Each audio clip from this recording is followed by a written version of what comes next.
who was publicly silent for a decade. Obviously, that's changed, but only recently. It was several months ago that I gave my very first major public talk at the Forbes 30 Under 30 Summit. 1,500 brilliant people, all under the age of 30. That meant that in 1998, the oldest among the group were only 14, and the youngest just 4. I joked with them that some might only have heard of me from rap songs. Yes, I'm in rap songs. Almost 40 rap songs. But the night of my speech, a surprising thing happened. At the age of 41, I was hit on by a 27-year-old guy. I know, right? He was charming, and I was flattered, and I declined. You know what his unsuccessful pickup line was? He could make me feel 22 again.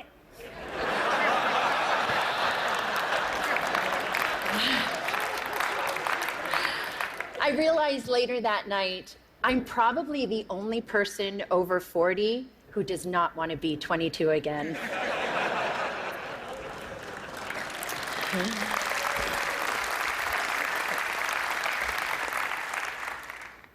At the age of 22, I fell in love with my boss. And at the age of 24, I learned the devastating consequences. Can I see a show of hands of anyone here who didn't make a mistake or do something they regretted at 22? Yep, that's what I thought. So like me, at 22, a few of you may have also taken wrong turns and fallen in love with the wrong person, maybe even your boss. Unlike me, though, your boss probably wasn't the President of the United States of America. Of course, life is full of surprises. Not a day goes by that I'm not reminded of my mistake, and I regret that mistake deeply. In 1998, after having been swept up into an improbable romance, I was then swept up into the eye of a political, legal, and media maelstrom like we had never seen before. Remember, just a few years earlier, news was consumed from just 3 places: reading a newspaper or magazine, listening to the radio, or watching television. That was it.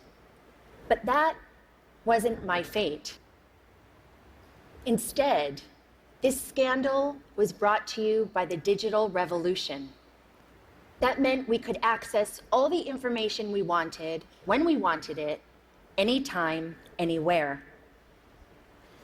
And when the story broke in January 1998, it broke online. It was the first time the traditional news was usurped by the internet for a major news story. A click that reverberated around the world. What that meant for me personally was that overnight, I went from being a completely private figure to a publicly humiliated one worldwide. I was patient zero of losing a personal reputation on a global scale almost instantaneously. This rush to judgment enabled by technology led to mobs of virtual stone throwers. Granted, it was before social media, but people could still comment online, email stories, and of course, email cruel jokes. News sources plastered photos of me all over to sell newspapers, banner ads online, and to keep people tuned to the TV. Do you recall a particular image of me, say, wearing a beret? Now, I admit I made mistakes, especially wearing that beret. But the attention and judgment that I received, not the story, but that I personally received, was unprecedented. I was branded as a tramp, tart, slut, whore, bimbo, and of course, that woman. I was seen by many, but actually known by few. And I get it. It was easy to forget that that woman was dimensional, had a soul, and was once unbroken. When this happened to me 17 years ago, there was no name for it. Now we call it cyberbullying and online harassment. Today, I want to share some of my experience with you, talk about how that experience has helped shape my cultural observations, and how I hope my past experience can lead to a change that results in less suffering for others. In 1998, I lost my reputation and my dignity. I lost almost everything, and I almost lost my life. Let me paint a picture for you. It is September of 1998. I'm sitting in a windowless office room inside the office of the Independent Counsel, underneath humming fluorescent lights. I'm listening to the sound of my voice on surreptitiously taped phone calls that a supposed friend had made the year before. I'm here because I've been legally required to personally authenticate all 20 hours of taped conversation. For the past 8 months, the mysterious content of these tapes has hung like the sword of Damocles over my head. I mean, who can remember what they said a year ago? Scared and mortified, I listen. Listen as I prattle on about the flotsam and jetsam of the day. Listen as I confess my love for the president and, of course, my heartbreak. Listen to my sometimes catty, sometimes churlish, sometimes silly self being cruel, unforgiving, uncouth. Listen deeply, deeply ashamed to the worst version of myself, a self I don't even recognize. A few days later, the Starr Report is released to Congress, and all of those tapes and transcripts, those stolen words, form a part of it. That people can read the transcripts is horrific enough. But a few weeks later, the audio tapes are aired on TV and significant portions made available online. The public humiliation was excruciating. Life was almost unbearable. This was not something that happened with regularity back then in 1998. And by this, I mean the stealing of people's private words, actions, conversations, or photos, and then making them public. Public without consent, public without context, and public without compassion. Fast forward 12 years to 2010, and now social media has been born. The landscape has sadly become much more populated with instances like mine, whether or not someone actually made a mistake, and now it's for both public and private people. The consequences for some have become dire, very dire. I was on the phone with my mom in September of 2010, and we were talking about the news of a young college freshman from Rutgers University named Tyler Clementi.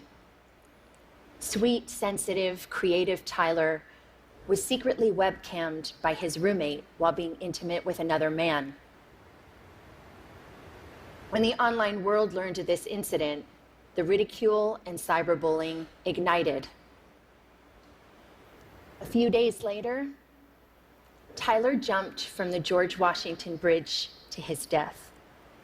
He was 18.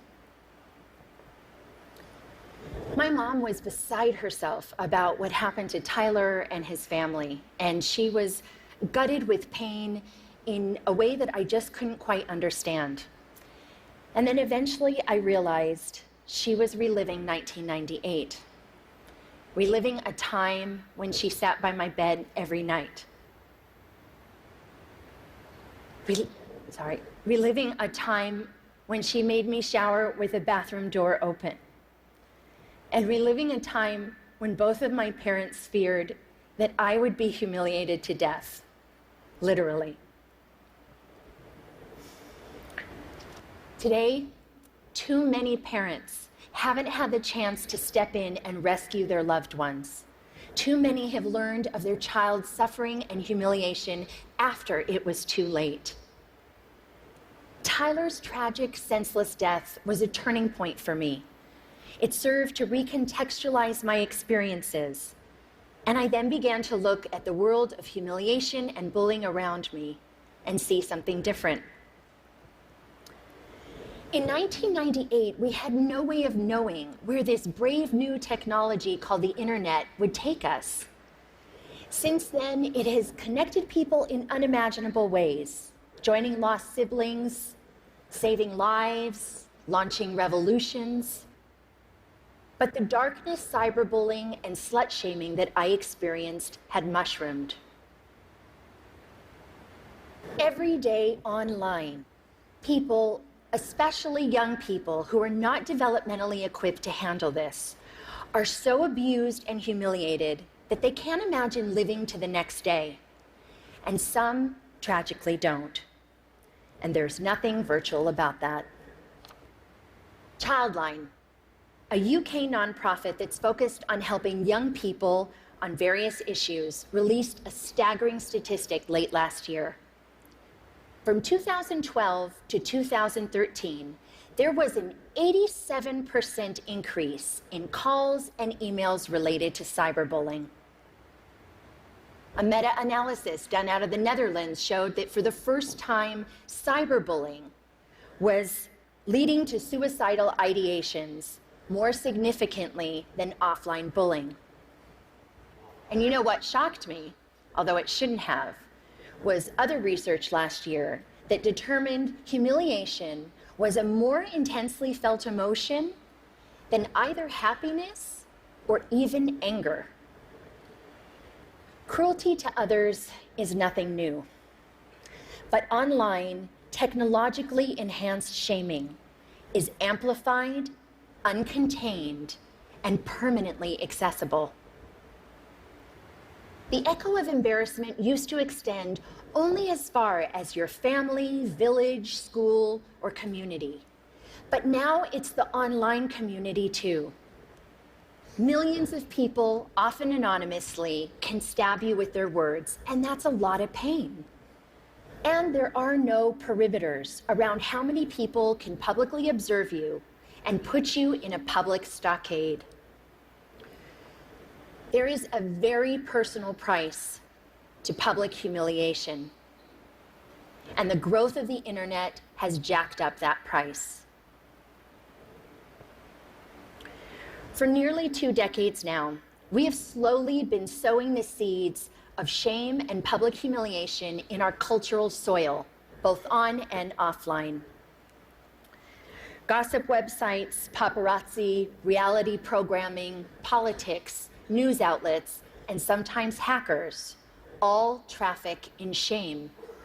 It's led to desensitization and a permissive environment online, which lends itself to trolling, invasion of privacy, and cyberbullying. This shift has created what Professor Nicholas Mills calls a culture of humiliation. Consider a few prominent examples just from the past 6 months alone. Snapchat, the service which is used mainly by younger generations and claims that its messages only have the lifespan of a few seconds. You can imagine the range of content that gets. A third-party app which Snapchatters use to preserve the lifespan of the messages was hacked. And 100,000 personal conversations, photos, and videos were leaked online to now have a lifespan of forever.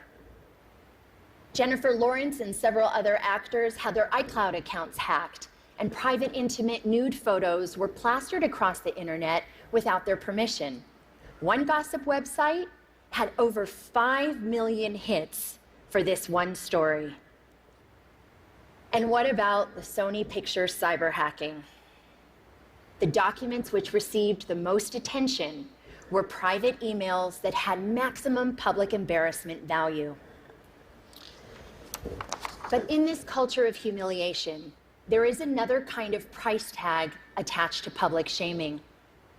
The price does not measure the cost to the victim, which Tyler and too many others, notably women, minorities, and members of the LGBTQ community have paid, but the price measures the profit of those who prey on them.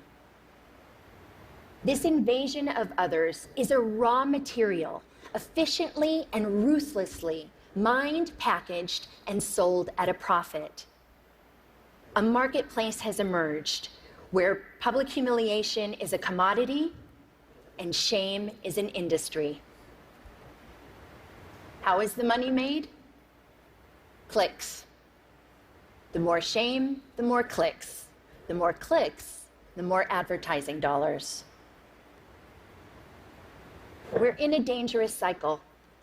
The more we click on this kind of gossip, the more numb we get to the human lives behind it.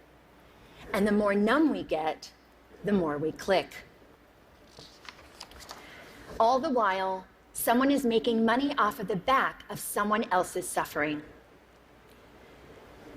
With every click, we make a choice. The more we saturate our culture with public shaming, the more accepted it is, the more we will see behavior like cyberbullying, trolling, some forms of hacking, and online harassment. Why? Because they all have humiliation at their cores.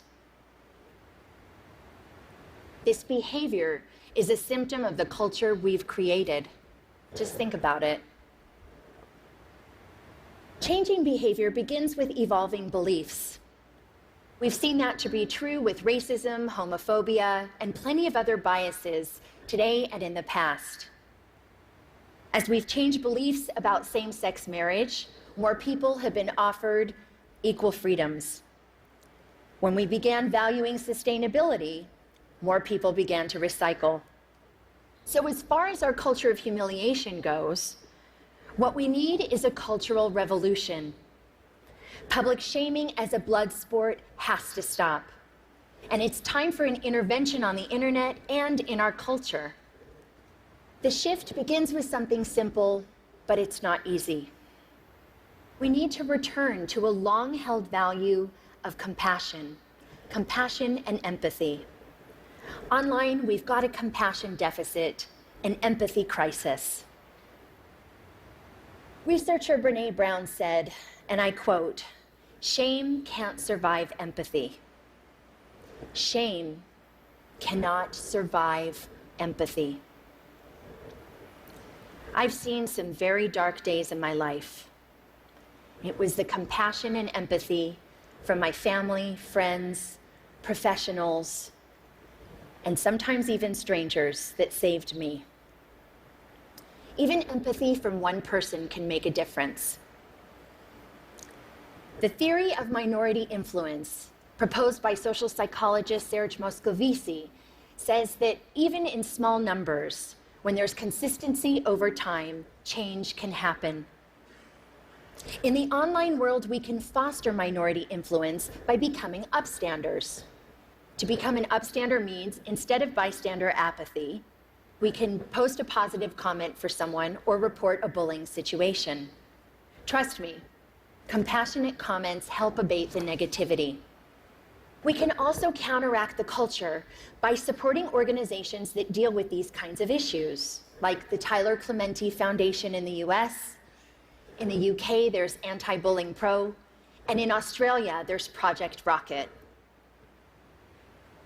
We talk a lot about our right to freedom of expression, but we need to talk more about our responsibility to freedom of expression. We all want to be heard, but let's acknowledge the difference between speaking up with intention and speaking up for attention. The internet is the superhighway for the id. But online, showing empathy to others benefits us all and helps create a safer and better world. We need to communicate online with compassion, consume news with compassion, and click with compassion. Just imagine walking a mile in someone else's headline. I'd like to end on a personal note. In the past 9 months, the question I've been asked the most is why? Why now? Why was I sticking my head above the parapet? You can read between the lines in those questions, and the answer has nothing to do with politics. The top note answer was and is because it's time. Time to stop tiptoeing around my past, time to stop living a life of opprobrium, and time to take back my narrative. It's also not just about saving myself. Anyone who is suffering from shame and public humiliation needs to know one thing. You can survive it. I know it's hard. It may not be painless, quick, or easy, but you can insist on a different ending to your story. Have compassion for yourself. We all deserve compassion, and to live both online and off in a more compassionate world. Thank you for listening.